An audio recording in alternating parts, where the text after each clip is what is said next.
Halo semuanya, di video ini saya akan membahas studi case dari PT Katarina Utama Tbk.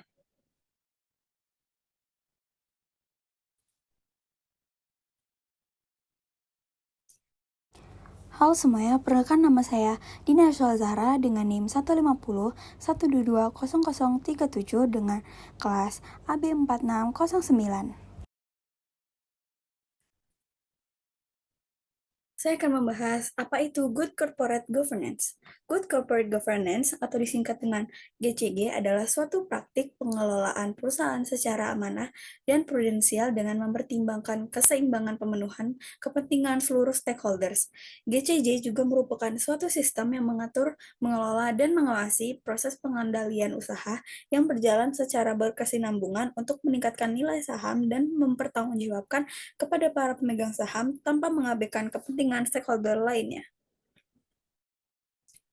Sejarah Good Corporate Governance. Good Corporate Governance atau GCG mulai dikenal di Indonesia sejak krisis ekonomi pada tahun 1997 yang dianggap terjadi karena perusahaan-perusahaan tidak dikelola secara bertanggung jawab dan melanggar regulasi serta syarat dengan praktik korupsi, kolusi, dan nepotisme.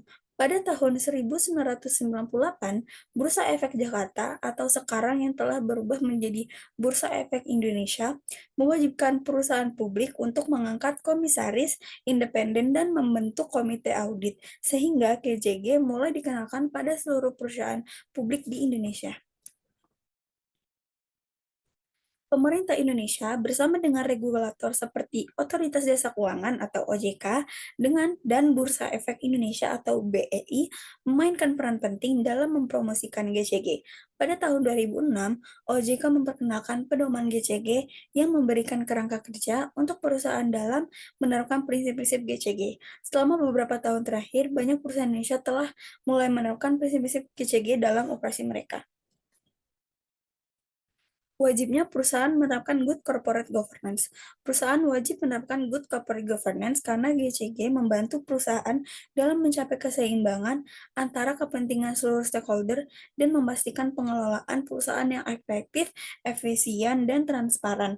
Dengan menerapkan prinsip-prinsip GCG, perusahaan dapat meningkatkan kinerja dan kontribusinya serta memperoleh kepercayaan dari pemangku kepentingan. Selain itu, penerapan GCG juga dapat membantu perusahaan dalam menghindari risiko hukum dan reputasi, serta meningkatkan akses ke sumber daya finansial. Pemerintah Indonesia juga mewajibkan perusahaan publik untuk menerapkan prinsip-prinsip GCG seperti pengangkatan komisaris independen dan pembentukan komite audit. Selanjutnya, saya akan membahas kasus pelanggaran PT Katarina Utama Tbk.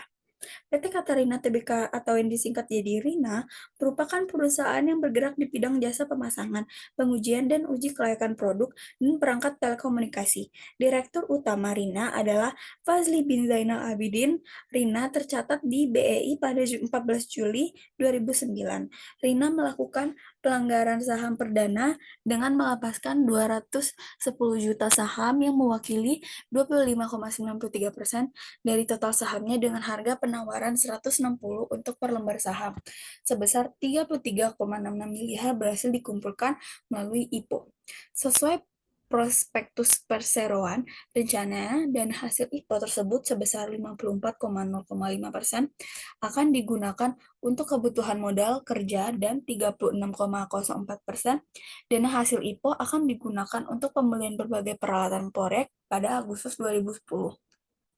Salah satu pemegang saham Catalina, PT Media Internal Graha, dan Forum Komunikasi Pekerja Catalina melaporkan bahwa manajemen Rina mengalami kejanggalan dalam perolehan dana IPO yang diperuntukkan untuk pembelian peralatan modal kerja, pendirian cabang, dan lain-lain untuk digunakan sebagai mestinya.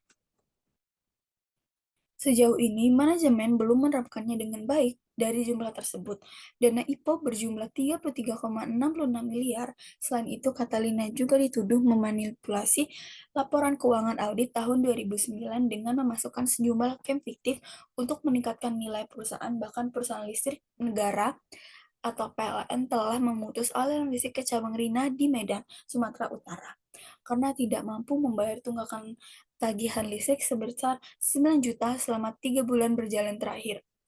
cabang Medan ditutup sepihak tanpa mengatur hak karyawan.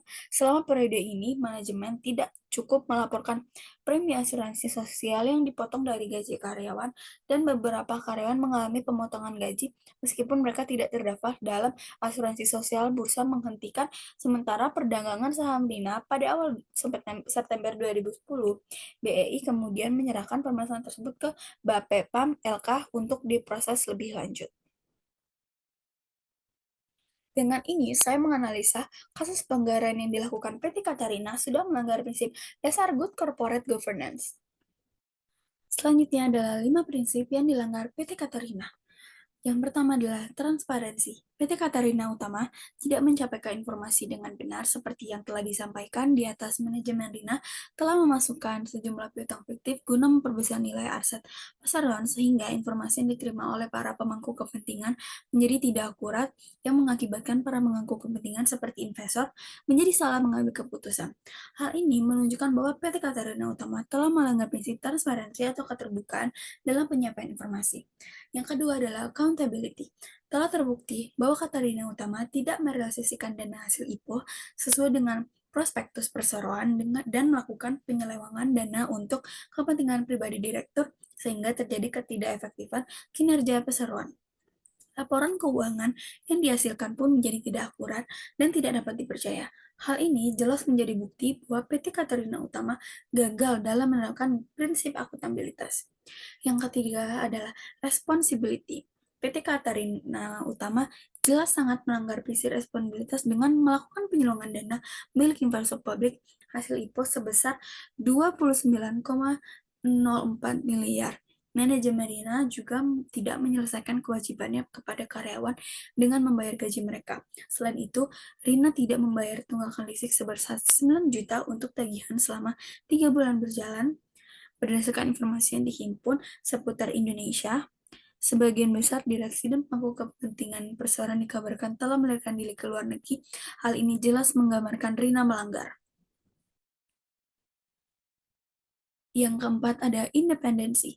Dengan adanya penggalangan dana hasil IPO membuat perusahaan menjadi tidak efektif dalam menjalankan kegiatan operasionalnya, tidak mampu membayar gaji karyawan, dan tidak mampu membayar tunggakan listrik PLN, sehingga menyebabkan ditutupnya cabang PT Katarina Utama di Medan. Hal ini lah yang menyebabkan PT Katarina Utama tidak dapat melaksanakan prinsip kemandirian. Yang terakhir itu ada fairness. PT Katarina Utama tidak memperlakukan secara adil para pemangku kepentingan baik primer maupun sekunder. Investor tidak diperlakukan secara adil dan tidak ada keadilan pula bagi karyawan. Salah satu contoh yang sangat jelas yaitu pada pemotongan gaji untuk asuransi jam sostek para karyawan yang tidak mengikuti asuransi jam sostek gajinya tetap ikut dipotong tanpa ada alasan yang jelas. Selain itu, cabang Rina di Medan telah melakukan penutupan secara sepihak tanpa menyelesaikan hak-hak para karyawan dengan tidak membayar gaji sesuai dengan pengorbanan yang telah mereka berikan kepada PT Katarina Utama. Terbukti bahwa manajemen Rina melanggar prinsip keadilan. Kelima prinsip tersebut sangat penting dalam menentukan apakah perusahaan sudah menjalankan good corporate governance dengan baik atau tidak. Demikian yang bisa saya sampaikan, untuk kurang lebihnya saya mohon maaf. Terima kasih.